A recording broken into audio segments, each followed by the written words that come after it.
Novels for ever میں خوش آمدید۔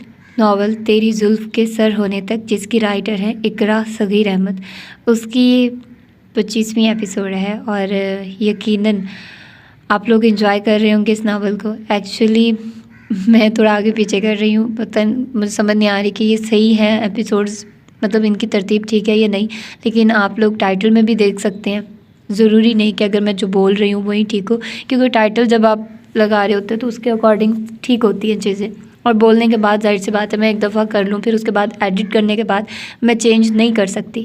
اور اس کے علاوہ گائز آج کل میں ایڈیٹنگ وغیرہ کر رہی ہوں، تو وہ اس طرف بھی میرا تھوڑا ٹائم لگ رہا ہے۔ آئی نو مجھے ایک ہی چیز پر رہنا چاہیے، لیکن میں ایک چیز پر نہیں رہ سکتی، مجھے سب کرنا ہوتا ہے، مجھے ہر ایک چیز سیکھنی ہوتی ہے۔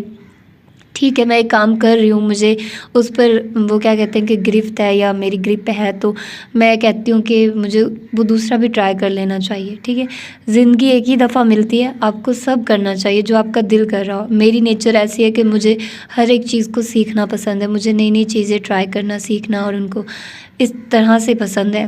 میں ویسے وہ کھانے پینے والا وہ نہیں کرتی کہ ڈفرینٹ کھانے پینے کی چیزیں ٹرائی کروں، میں زیادہ فوڈی نہیں ہوں، لیکن ہاں میں آج کل ولاگنگ کر رہی ہوں، تو اسی لیے تھوڑا میرا ٹائم ادھر لگ جاتا ہے۔ 1-2 منٹ کی وہ ویڈیو ایڈٹ کرنے میں مجھے 2-3 گھنٹے لگ جاتے ہیں۔ آئی نو مجھے اس میں اتنا نہیں ہو رہا بینیفٹ یا اتنا فائدہ نہیں ہو رہا، لوگ سن نہیں رہے ہیں، لیکن مجھے کرنا ہے، میں سیٹسفائیڈ ہوں، مجھے اچھا لگ رہا ہے یہ چیزیں ٹرائی کرنا۔ تو میں آپ لوگوں سے یہی کہوں گی کہ آپ لوگ سپورٹ کیجئے مجھے، اور مجھے ڈی موٹیویٹ مت کیجئے۔ میں اپنی طرف سے بہت زیادہ ٹائم دے رہی ہوں چیزوں کو، اور میں یہی کرتی ہوں، میری کوئی ہابی نہیں اس کے علاوہ، یہی میری ہابی ہے اور یہی میرا پیشن ہے، اور میں اسی میں بہت خوش ہوتی ہوں۔ مجھے اچھا لگتا ہے خود کو بزی رکھنا، خود کو کسی نہ کسی کام میں مصروف رکھنا۔ تو آئیے جلدی سے سٹارٹ کرتے ہیں اس ایپیسوڈ کو بغیر کسی دیر کے۔ گھر میں چھائے وحشت ناک سناٹے نے کسی انہونی ہونے کی خبر دے دی تھی۔ پھر تایا جان اور تائی جان نے ممی کے ہاتھوں تم پر ٹوٹنے والی قیامت کی خبر دی تھی۔ اس خبر نے مجھے بھی توڑ ڈالا تھا، ممی کا ایسا بے رحم ایٹیٹیوڈ مجھے بھی ایک عرصے سے تکلیف میں مبتلا کرنے لگا تھا۔ میرے حوالے سے تم پر طنز کے تیر چلاتے وقت وہ یہ نہیں دیکھتی تھی کہ میں بھی تمہارے ساتھ انوالو ہو رہا ہوں۔ میری عزت نفس و خودداری کو بھی تو رسوائی کی سیاہی لگ رہی ہے۔ میں بھی وقار و حمیت رکھتا ہوں، ممی کو اپنی ہی ویلیوز ہیں، وہ اپنی نظر سے دنیا کو دیکھنے کی عادی ہیں۔ میں پوری شدت سے محسوس کر رہا تھا ممی نے تم پر ہاتھ کی مار ہی نہیں، زبان کی بھی کیا مار لگائی ہوگی، اور تم زبان کے مار سے ہی ادموئی ہو گئی ہو۔ میرا نام اپنے نام کے ساتھ سن کر وہ بھی اس قدر بےہودہ و بے حیا انداز میں تم سے نگاہیں نہ اٹھائی گئی ہوں گی۔ ان سوچوں نے مجھے بے دم کر ڈالا تھا۔ میں روم میں جا کر ایک پل بھی سکھ سے نہ رہ پایا تھا، لگ رہا تھا کوئی میرے اندر سرگوشیاں کر رہا ہے۔ بے چینی اور اضطراب نے مجھے بے حال کر دیا تھا، اور جب بے چینی حد سے سوا ہوئی تو میں کافی کی طلب میں کچن میں چلا آیا۔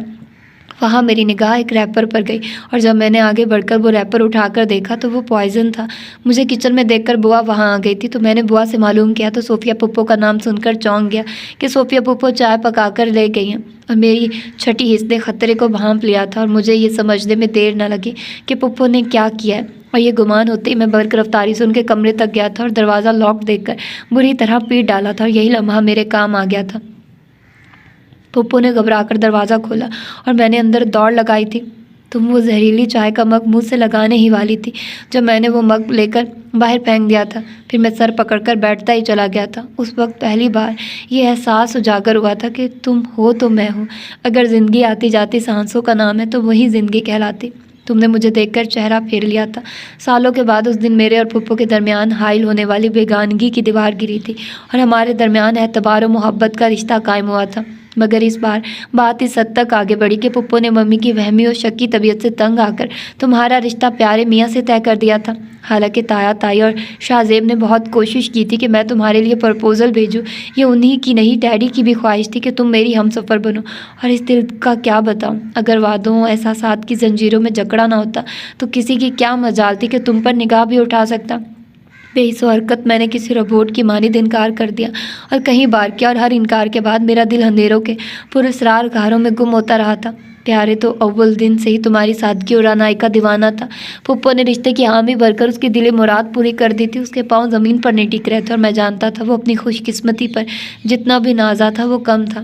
دل کی خوشی پانا ایک عالم فتح کرنا ہوتا ہے، یہ دوسری بات ہے کہ فتح یاب ہونا بہت کم لوگوں کے مقدر میں لکھا ہوتا ہے۔ ایک طرف میں تمہیں کھونے کے غم میں مرا جا رہا تھا، دوسری طرف جنید نے مائدہ کے لیے پرپوزل بھیج کر میرا دماغ معاف کر دیا تھا۔ اس کی جرأت اور ڈٹائی پر حیران کہ کس طرح اس نے میری بہن کے لیے رشتہ بھیجا، جبکہ میں اس کی تمام ہسٹری سے واقف ہوں، اور میں ابھی اس کی جرأت کا جواب مانگنے کا ارادہ کر ہی رہا تھا کہ میں نے مائدہ کو جنید کے رشتے کو ایکسیپٹ کرنے کے لیے مما سے کہتے سنا تو میں بالکل ہی کسی خستہ حال عمارت کی مانند منہدم ہوتا چلا گیا۔ میں ہر طرف سے برباد ہو گیا تھا۔ مائدہ کی حمایت نے ثابت کر دیا تھا کہ جنید اس جسارت کا تنہا ذمہ دار نہ تھا، مائدہ کی بھی بھرپور رضامندی شامل تھی۔ وہ دونوں کب ملے اور یہ کھیل کیسے شروع ہوا، مجھے کانوں کان خبر نہ ہو سکی، اور اس بے خبری پر میرا ضمیر ہمیشہ مجھے زود و کوب کرتا رہا تھا کہ میں اکلوتی بہن کی رہنمائی نہ کر پایا۔ نامعلوم میری کس لغزش کی وجہ سے وہ اس راہ پر گامزن ہوئی تھی۔ ممی کا اصرار تھا کہ میں اب عروا سے منگنی کر لوں، کیونکہ جو وہ چاہتی تھی وہ ہو گیا تھا۔ تم کسی اور کی بنا دی گئی تھی، لیکن میں نے سوچ لیا تھا تم نہیں تو کوئی بھی نہیں، میری زندگی میں کوئی دوسری لڑکی ہرگز نہیں آ سکتی تھی۔ ممی نے پھر مجھے روایتی طور پر بلیک میل کرنا چاہا، مگر یہاں میں نے اپنے دل کی مانی اور انہیں اٹل لہجے میں کہہ دیا کہ مجھ پر زبردستی کی گئی تو میں ہمیشہ کے لیے ملک چھوڑ کر چلا جاؤں گا۔ اور ممی کو معلوم تھا اگر میں اس لہجے میں بات کروں تو وہ فائنل ہوتی ہے۔ پھر انہوں نے خاموشی اختیار کر لی ہے۔ میں جانتا ہوں ان کی خاموشی عارضی ہے، کچھ عرصہ بعد وہ پھر اصرار کریں گے، اور تمہاری قسم میں دنیا کے کسی گمنام گوشے میں ہمیشہ کے لیے چلا جاؤں گا۔ آج تم رخصت ہو گئی ہو، میری دعا ہے تم سدا خوش رہو۔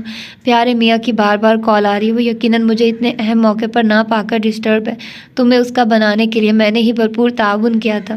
اس کے ساتھ دبئی کا سن کر سب نے ہی منگنی ختم کرنے کی ٹھان لی تھی، کوئی بھی تمہیں نگاہوں سے دور کرنے کے لیے تیار نہ تھا۔ پھر اچھی آپا کی مزاج کی سنگینی کو جانتے ہوئے پھپھو نے لمحہ نہ لگایا تھا منگنی توڑنے میں، اور اس دن ہی پیارے میرے آفس چلا آیا تھا بدحواس و پریشان حال۔ اس کے رونے پیٹنے پر میں نے ہی پھپھو کو راضی کیا تھا، اور سب کرنے کے بعد معلوم ہوا میں نے اسی شاخ کو کاٹ ڈالا جس پر بیٹھا تھا۔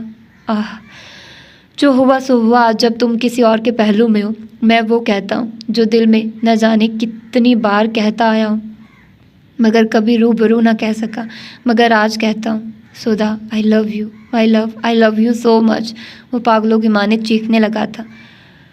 بابا صاحب کا تعلق سوات کے اندرونی گاؤں سے تھا۔ انہیں ایئرپورٹ چھوڑنے کے بعد وہ گھر کے لیے روانہ ہو گئے تھے۔ بابا صاحب نے خوب تسلی دلاسے دیے تھے، اچھی امید پر جینے کی تلقین کی تھی۔ ان کی تمام باتیں وقتی طور پر تسلی کا باعث بن گئی تھی، مگر دل کا موسم لمحہ لمحہ بدلتا رہتا ہے، جہاں وسوسوں کی آندھی اندیشوں کا طوفان حشر مچائے رکھتی ہے اور کسی پل سکون نہیں لینے دیتا۔ تنہائی ملتے ہی وہ اس موسم کی زد میں پھنس گئے تھے۔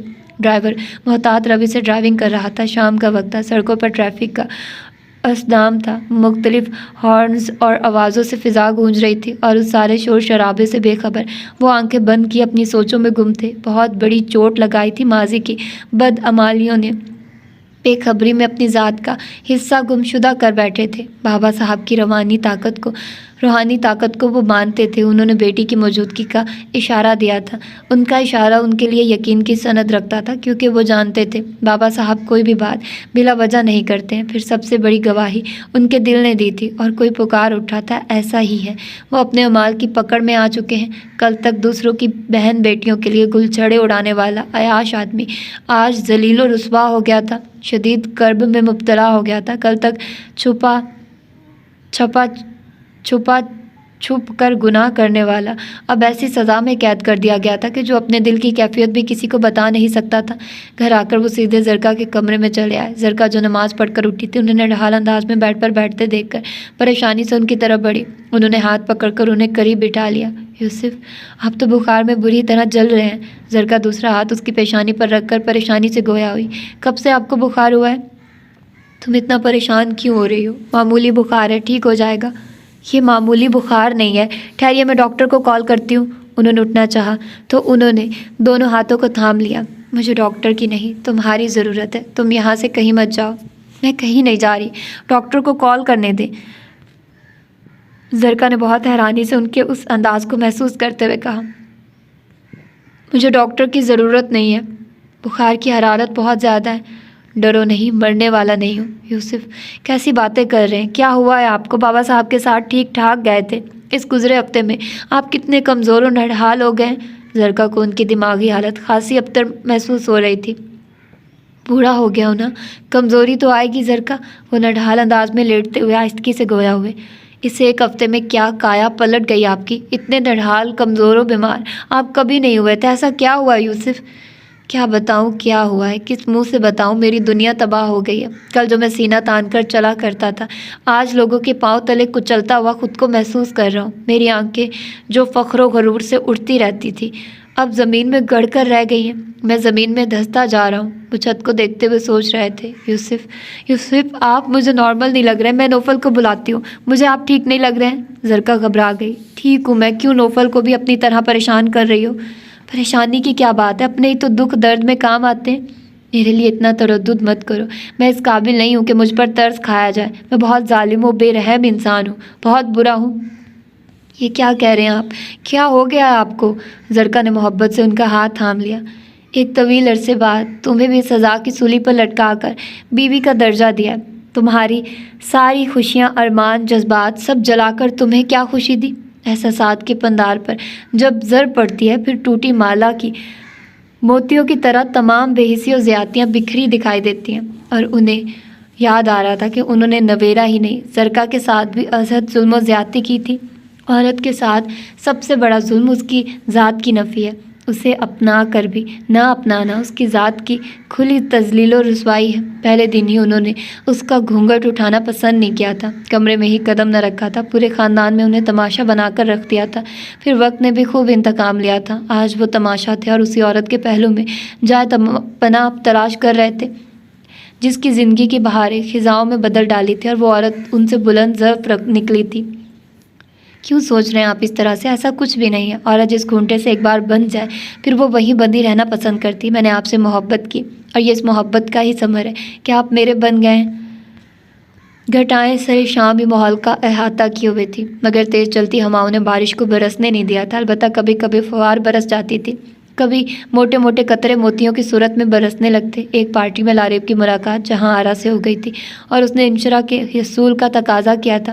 حالانکہ بات بہت رازداری سے کہی گئی تھی مگر جہاں آرا نے لوگوں کی پرواہ نہ کرتے ہوئے اس کی کھلی بے عزتی کی تھی. اس کی خالی جیب اور ماں کی زیر کفالت ہونے کا چرچا کیا. کچھ ان کے جیسے چھچورے لوگوں نے اس کا خوب مذاق اڑایا اور جو لوگ اس کی خاندانی حیثیت سے واقف تھے انہوں نے ان باتوں کو کسی بھونڈے مذاق کے سوا کچھ نہ سمجھا. مگر یہ حرکت لاریب کے ضبط و برداشت کو کھوکھلا کر گئی تھی. ان کی حرکت وہ پارٹی اٹینڈ کیے بنا وہاں سے چلا گیا تھا. غصے و اشتعال سے اس کی بری حالت تھی.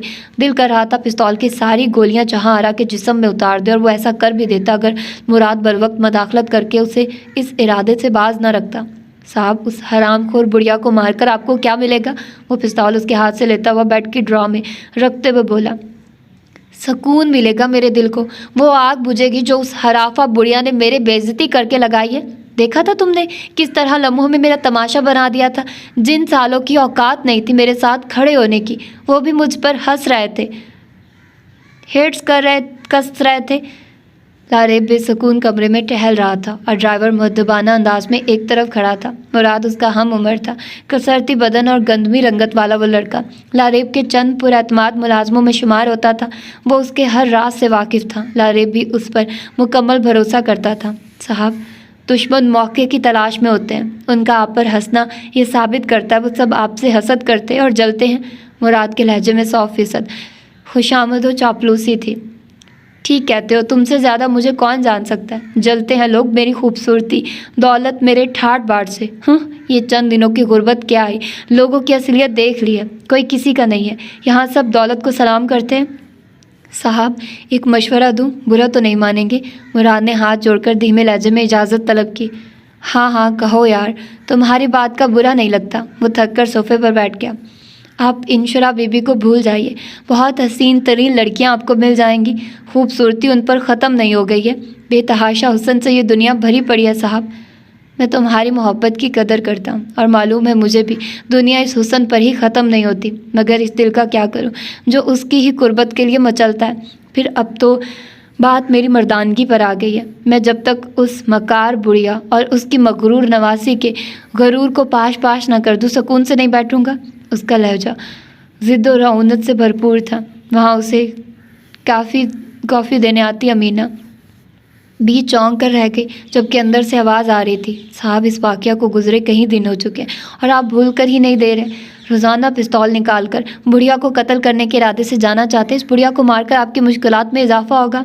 پھر کیا کروں تم ہی بتاؤ، لیکن یاد رکھنا میں انشرا کے اصول سے بالکل بھی دستبردار ہونے کو تیار نہیں ہوں۔ کچھ بھی ہو جاؤ اس سے بھی ایک ایک زیادتی کا بدلہ سود سمیت وصول کروں گا۔ بہت ادھار نکلتا ہے اس کی طرف، بار بار انسلٹ کیا اس نے میری۔ ٹھیک ہے، آج موسم بھی خطرناک ہے، آج اسے ہم کڈنیپ کر لیتے ہیں۔ مراد کی بات پر امینہ بی کا دل بند ہونے لگا۔ Good idea.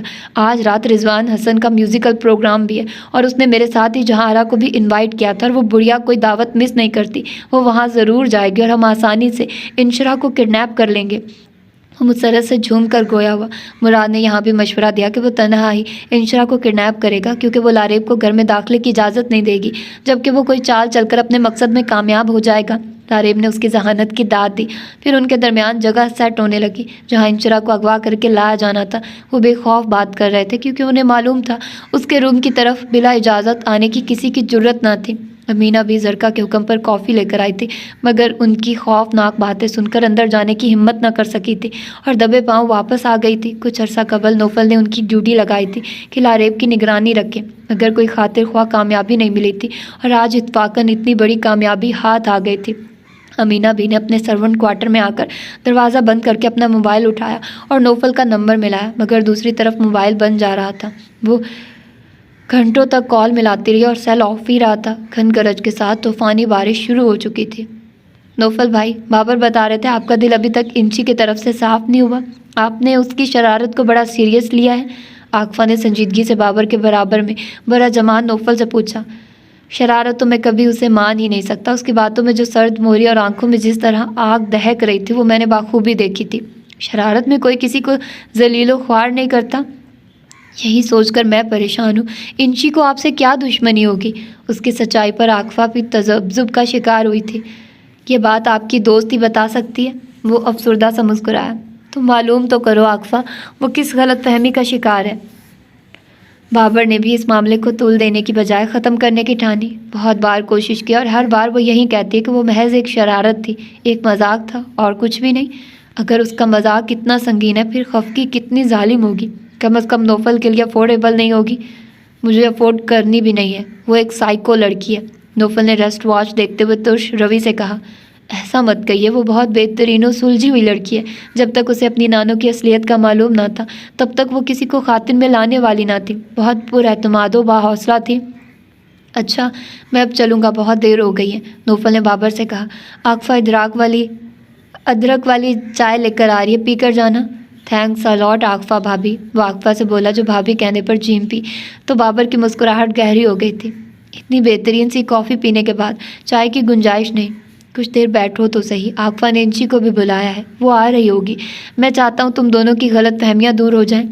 میرے پاس وقت نہیں اور اوپر سے موبائل بھی آف ہو گیا، ماما کال کریں گی تو پریشان ہو جائیں گی، بارش کی تیزی بڑھتی جا رہی ہے، وہ کہتا ہوا وہاں سے نکل گیا۔ کار سڑک پر رواں دواں تھی، رات ابھی پوری طرح سے پھیلی نہیں تھی مگر گہرے سیاہ بادلوں نے ہر سمت نصف رات کا اندھیرا پھیلا دیا تھا اور کچھ دیر قبل ہونے والی پھوار نے دھواں دھار بارش کا روپ اختیار کر لیا تھا۔ ہر سو پانی ہی پانی تھا، سڑکوں پر گویا دریا بہہ نکلا تھا، راستے سنسان ہو گئے تھے۔ اس کی نگاہ دوسری سمت میں کھڑی ٹیکسی پر پڑی جس میں کوئی خرابی ہو گئی تھی، ڈرائیور باہر پریشان کھڑا تھا بارش میں بھیگتا ہوا، اسے کسی کی مدد کا انتظار کرنا۔ نوفل کو اس کی حالت پر ترس آ گیا تو وہ کار سے نکل کر اس کی طرف بڑھا۔ کیا ہوا بابا، آپ کی ٹیکسی خراب ہو گئی ہے؟ وہ قریب جا کر بولا۔ پتہ نہیں صاحب کیا ہوا، چلتے چلتے بند ہو گئی ہے، اتنی تیز بارش میں چیک بھی نہیں کیا جا سکتا، آپ گاڑی کو لاک کر دیں، میں آپ کو ڈراپ کر دیتا ہوں۔ کہاں رہتے ہیں؟ چل ہموں میں وہ بھی بھیگ گیا تھا، میرا گھر کچھ فاصلے پر ہی ہے، اسی لیے میں نے سواری بھی لے لی تھی کہ گھر بھی چلا جاؤں گا، روزی بھی مل جائے گی، مگر اس بارش نے سارا کام ہی خراب کر دیا، یہاں دور دور تک کوئی ٹیکسی دکھائی نہیں دے رہی، اب میں عورت ذات کو تنہا کہاں چھوڑوں؟ ٹیکسی والا اپنا دکھ بیان کر رہا تھا، وہاں دروازہ کھول کر وہ باہر آئی۔ آداب، وہ سنجیدگی سے مخاطب ہوئی تھی۔ نوفل لمحے بھر کو حیران ہوا۔ تم اس موسم میں تنہا لوگ تنہا ہی جائیں گے؟ وہ سنجیدگی سے گویا ہوئی۔ صاحب آپ لوگ ایک دوسرے کو جانتے ہیں؟ ڈرائیور خوش ہو گیا۔ کیا آپ مجھے لفٹ دینا پسند کریں گے؟ چلو۔ اس کے چہرے پر گہری سنجیدگی چھا گئی تھی۔ اسے کار میں بیٹھنے کا اشارہ کرتا وہ والیٹ نکال کر ٹیکسی ڈرائیور کو کرایہ دینے لگا۔ انشرا نے پرس سے روپے نکالنے چاہے مگر اس نے اس انداز سے گھورا کہ وہ خاموشی سے کار کی طرف بڑھ گئی۔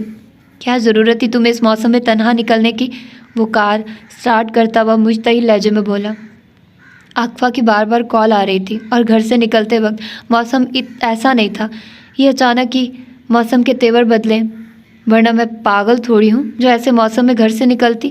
اس کی شفاف پیشانی پر پڑی شکنوں نے اسے بھی ہراساں کر دیا تھا اور وہ وضاحتیں دینے لگی تھی۔ اگر میں یہاں سے نہیں گزرتا پھر کیا کرتی تم؟ ایسے موسم میں کوئی غلط آدمی مل جاتا، کوئی آتا تمہاری ہیلپ کو؟ صحیح معنوں میں خیر متوقع طور پر انشرا کو دیکھ کر اسے دلی صدمہ ہوا تھا۔ غلط آدمی؟ میں لڑکی ہوں، کوئی حلوہ نہیں جو کوئی کھا کر ڈکار بھی نہ لے۔ آدمیوں سے نمٹنا اچھی طرح جانتی ہوں، ایک پل میں مقابل کی ہڈی پسلی توڑنے کا ہنر آتا ہے مجھے۔ وہ اس کی سرد مہری اور غصے کی پرواہ نہ کرتے ہوئے زام بھرے لہجے میں گویا ہوئی۔ شٹ یور ماؤتھ، ایک تھپڑ بھی برداشت نہیں کرتی تم۔ وہ غصے سے دھاڑا، غضبناک نگاہوں سے اس کے فیروزی سوٹ کو دیکھا جو بارش میں بھیگ کر بدن سے چپک گیا تھا۔ اسے بھی اس لمحے احساس ہوا تو وہ سمٹ کر رہ گئی۔ ماں نوفل کا ہاتھ بڑھا، وہ اس کا ہاتھ بڑھتے دیکھ کر سراسمہ ہوئی تھی اور کچھ بولنے ہی والی تھی۔ ماں اس نے سیٹ کی بیگ پر رکھا اپنا کوٹ اس کی طرف پھینکا جبکہ اس کا موڈ بری طرح آف تھا۔ پہن لو، بالکل بھی اچھی نہیں لگ رہی ہو۔ پھر چرکا لگایا۔ کڑوا لہجہ، زہریلا انداز، سراسر آہان تمیز تھا۔ کوئی اور وقت ہوتا تو وہ اس کو دو بدو جواب دیے بنا نہیں رہتی، پر اس وقت اس کی حالت ابتر تھی۔ فیروزی کلر کی شرٹ اس کے مرمری بدن سے چمٹ کر رہ گئی تھی اور روپ کی چاندنی چھلمل کر رہی تھی۔ خاموشی سے کوٹ زیب تن کر لیا تھا۔ ارے مجھے تو عاقفہ سے ملنے جانا تھا، آپ کہاں جا رہے ہیں؟ حواس کچھ ٹھکانے آئے تو وہ چونک کر باہر دیکھتے ہوئے گویا ہوئی۔ میں وہاں سے آ چکا ہوں اور گھر جا رہا ہوں، تم کہو کہاں ڈراپ کروں؟ وہ اسٹیئرنگ گھماتا اس کی طرف دیکھتے کچھ اس لہجے میں بولا کہ وہ اس کی روشن چمکتی براؤن آنکھوں میں ابھرتی کاٹ سے نگاہیں چرانے پر مجبور ہو گئی تھی۔ بہت عجب سی کاٹ تھی جو سیدھی دل کو گھائل کر رہی تھی۔ ہیں یہ بے حد ناپسندیدہ کام، مگر جس سے ہم کترانا چاہتے ہیں، جو عمل ہمارے لیے ناپسندیدہ ترین بن جاتا ہے، پھر قسمت کی ستم ظریفی بن کر بار بار کرنا پڑتا ہے۔ تمہیں ڈراپ کرنا بھی میرے لیے کچھ ایسا ہی ہے۔ وہ گہرا سانس لے کر سامنے دیکھنے لگا جہاں وائپرز پانی کو مستعدی سے صاف کر رہے تھے، گرتے سمیٹتے پانی کا یہ منظر خاصا دلکش تھا۔ آپ کی بات کا مقصد ہے، اس دن والی میری شرارت کو معاف نہیں کر سکے آپ؟ میں سمجھ رہی تھی آپ بھول بھی گئے ہوں گے اب تک، وہ دانستہ انجان بن کر بولی، وگرنہ کچھ دیر پہلے ان کی گفتگو کا موضوع یہی تھا۔ عاقفہ اور بابر کی بھی یہی کوشش تھی کہ وہ اس کے آنے کے بعد اس بات کو ہمیشہ کے لیے اس قصے کو ختم کر دے۔ عاقفہ فون پر اس کو سب بتا چکی تھی۔ وہ بھی سوچ کر گھر سے نکلی تھی کہ کسی بھی طرح اپنی صفائی پیش کر کے اس بات سے جان چھڑائے گی جو ہر 2 دن بعد موضوع بحث بن جاتی تھی، لیکن بارش نے سارا پروگرام چوپٹ کر دیا تھا۔ شرارت، کچھ لمحے ایسے ہوتے ہیں جن کی یادیں کانٹے بن کر ذہن پر چبھن کا احساس دیتی رہتی ہیں۔ ہر لمحہ، ہر پل، سوتے جاگتے، اٹھتے بیٹھتے زخموں کی تعداد ان گنت بڑھتی رہتی ہے۔ اس کا لہجہ بھاری تھا۔ انشرا نے دیکھا کہ اس کے چہرے پر الجھن اور دکھ کی پرچھائیاں تھیں۔ چل لمحے وہ کچھ کہہ نہ سکی۔ اس کے دل نے کہا، کیوں ایک بے خطا اور بے قصور شخص کو اپنے انتقام کی سولی پر لٹکا رہی ہو؟ یہ شخص تو خود دنیا سے بیزار اور رشتوں سے متنفر لگتا ہے۔ اگر اس کو چاہت میں بھی دغا ملے گی تو یہ موت کو ہی گلے لگا لے گا، لیکن انا کسی ناگن کی مانند پھن پھیلائے راہ کی رکاوٹ بنی کھڑی تھی اور نفس کہاں سنتا ہے۔ اس کی انا نے بھی کسی ناگن کی طرح ہی بل کھایا تھا اور جذبہ ہمدردی کو ڈس لیا تھا۔ اس کے دل میں جو حلاوت پیدا ہوئی تھی وہ سختی سے بدلتی گئی تھی۔ آئی سویر وہ مذاق تھا، اونلی جوک۔ وہ مسکرائی اور نوفل نے اس کی طرف بغور دیکھا۔ میری آنکھوں میں آنکھیں ڈال کر کہو، وہ صرف مذاق تھا۔ انشرا کے وجود میں سرسراہٹ دوڑ گئی تھی۔ کہیں زوردار دھماکہ ہوا تھا، جیسے بجلی گری ہو، زمین شک ہوتی چلی گئی ہو۔ اس نے چونک کر آنکھیں کھولی تھی۔ ارد گرد اندھیرا ہی اندھیرا تھا۔ باہر سے بارش کے ساتھ ساتھ بادل گرجنے اور بجلی چمکنے کی شدید آوازیں آ رہی تھی۔ اس نے ٹیبل پر رکھے موبائل کی ٹارچ روشن کی اور ابھی آفس میں ہی موجود تھا۔ چہرے پر اس نے ہاتھ پھیرا جو ابھی تک تر تھا، آنسوؤں سے آنکھیں ابھی بھی لبریز تھی۔ اس کو سمجھ نہیں آ رہا تھا جو دیکھا وہ خواب تھا یا جو دیکھ رہا ہے وہ خواب۔ جسم ہنوز بے جان تھا، دل اداس اور دماغ معاف ہو چکا تھا۔ اس نے وال کلاک کی سمت نظریں اٹھائے تو اس کے بے جان جسم کو ایک زوردار جھٹکا لگا تھا۔ صبح رات میں بدل گئی تھی۔ سارا دن وہ دنیا و محافیہ سے بے خبر سوتا رہا تھا اور حیرت انگیز طور پر اس کو کسی نے ڈسٹرب بھی نہیں کیا تھا۔ آج تو کمال ہی ہو گیا تھا، وہ سوچتا ہوا ٹیبل سے سامان اٹھا کر روم سے نکل کر ورکرز لاؤنج سے آیا تھا تو واچ مین کرسی سے کھڑا ہو گیا۔ ورکرز جا چکے تھے۔ دونوں چوکیداروں کی رہائش گاہ فیکٹری کے کوارٹرز میں تھی۔ گل خان اور گلاب خان باپ بیٹے تھے جو چوکیداری کے فرائض انجام دیتے تھے۔ صاحب خیریت ہے نا؟ آج آپ سارا دن آفس میں رہے؟ ایک سمہان کے علاوہ کسی سے بھی نہیں ملے۔ پرویز صاحب نے کئی بار آپ سے ملنا چاہا مگر ہم نے اس کو اندر آنے نہیں دیا کہ صاحب کی اجازت نہیں ہے۔ چوکیدار نے مستدی سے گفتگو کی۔ سر میں درد ہو رہا تھا، سو گیا، پھر وقت گزرنے کا پتہ ہی نہ چلا۔ چوکیدار کی گفتگو سے یہ بات ثابت ہو گئی تھی کہ وہ سب خواب ہی تھا۔ صبح آفس آنے کے بعد ہی پیارے میاں چلے آئے اور ان کے آنے کے بعد اس نے ہی چوکیدار کو تاکید کی تھی کہ وہ کسی کو بھی اس کی اجازت کے بغیر اندر نہ بھیجے، اور ساتھ ہی اس نے انٹرکام فون بھی سوئچ آف کر دیے تھے۔ اچھے میاں کو دلاسا اور تسلیاں دینے کے بعد اس کا دل اس قدر مقدر ہوا تھا کہ اپنی بے بسی اور لاچاری پر پہلی بار پھوٹ پھوٹ کر رونے کی آرزو جاگی تھی، اور پھر وہ خود پر قابو نہ رکھ سکا تھا۔ نیند کی آغوش میں وہ سب کرتا رہا جو اس کے دل کی خواہش تھی، وہ حقیقت کا روپ دھار گئی تھی۔ شدید بارش اور غضب کی گرج چمک تھی، اس کے اعصاب پر پھر ایک بوجھ آن گرا تھا۔ پیارے میاں سے کیے گئے وعدے کی پاسداری کا اطلاق کرنا تھا، پھپھو جان کو منانا تھا اور ایک ہفتے میں بارات لانے کو تیار تھا۔ دبئی کی جاب چھوڑنے اور کراچی میں رہائش اختیار کرنے کو بھی تیار تھا۔ سدا کے حصول کی خاطر وہ ہر اس شے سے دستبردار ہونے کو راضی تھا جو اس کے اور سدا کے درمیان حائل ہونے کی جسارت کر رہی تھی۔ وہ سست روی سے ڈرائیو کر رہا تھا، ہر شے سے اکتاہٹ محسوس ہونے لگی تھی۔ خواب میں سدا کو دور ہوتے نہ برداشت کر سکا تھا، پھر حقیقت میں کیوں کر ممکن ہو سکے گا؟ سڑکوں پر بارش کا پانی رواں دواں تھا، ٹریفک برائے نام تھا۔ اس کا دل گھر جانے کو بالکل نہیں چاہ رہا تھا، لیکن دل کی ہر بات ماننے کے لیے کہاں ہوتی ہے، نہ چاہنے کے باوجود بھی نظر انداز کرنا پڑتا ہے۔ آج پھر رات تھی، ویسے ہی بارش کی شدت تھی، ویسے ہی بجلی چمک رہی تھی، بادل اسی انداز میں شور مچا رہے تھے، اور اس کی نگاہوں میں وہی ڈرا سہما آنسوؤں سے بھیگا گلابی چہرہ چھپ دکھاتا چلا گیا تھا۔ یوسف صاحب نے دل کا سارا بوجھ زرکا کی جھولی میں ڈال کر اپنا من ہلکا کر لیا تھا۔ زرکا بیگم کو ان کی بیرونی سرگرمیوں کا اول دن سے ہی معلوم تھا۔ شروع میں ساس صاحبہ کا رویہ ان کے ساتھ روایتی تھا، اور پھر جب وہ بستر مرگ پر آئی تو ان کو اپنی زیادتیوں کا خیال آیا تھا۔ وہ یوسف کی بابت ہر خبر انہیں دینے لگی تھی، ان کے دل میں گھر کرنے کے گر سکھانے لگی تھی۔ وہ خاموشی سے سنتی رہتی تھی کہ ان کی اتنی استطاعت کہاں تھی جو وہ ان کو بیزاری و بے راہ روی سے باز رکھ سکتی، اور نہ ہی وہ ان کے دل میں گھر بنانے کا سوچ سکتی تھی کہ جو عورت اول شب ہی ٹھکرا دی جائے وہ بھلا ایسی جسارت کرنے کی صحیح کہاں کر سکتی ہے۔ وقت کی روانی یوں ہی رواں تھی۔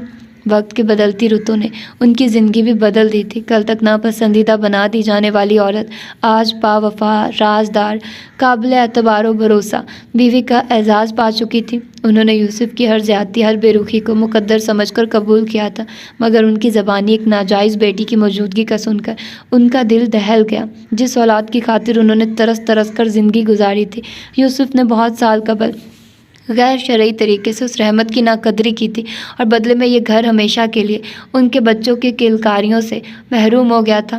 کیا سوچ رہی ہو زرکا؟ کچھ بولو تو صحیح، کوئی شکایت، کوئی شکوہ، کوئی تانا ہی دے دو۔ یہ خاموشی مجھے مارے دے رہی ہے۔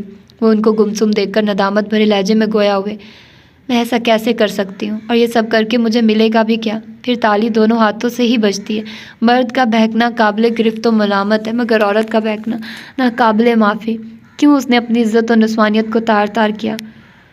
قصوروار وہ بھی میرے ساتھ برابر کیا، لیکن جب اس کو معلوم ہوا وہ ماں بننے والی ہے تو نویرا میرے پاس ہی آئی تھی، بار بار ہاتھ جوڑ کر۔ اس کی ایک یہی خواہش تھی کہ میں اس سے نکاح کر لوں، اور میں اس وقت اقتدار و دولت کے نشے میں تھا۔ جب ہی سمجھا وہ میری دولت کے لالچ میں یہ سب کر رہی ہے۔